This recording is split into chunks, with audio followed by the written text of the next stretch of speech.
किसान और बड़ा कुत्ता मिलकर एक ऐसा रॉकेट बना रहे थे जो देखने में प्रेशर कुकर जैसा लग रहा था। कुछ दिनों की कड़ी मेहनत के बाद रॉकेट बनकर तैयार हो गया।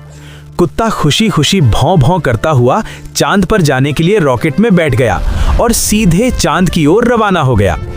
2 दिन बाद कुत्ता चांद पर लैंड कर गया। चांद की जमीन देखकर बोला, अरे यहाँ तो मिट्टी ही मिट्टी है।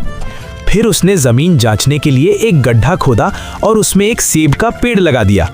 कुछ ही दिनों में पेड़ बड़ा हो गया और सेब आ गए।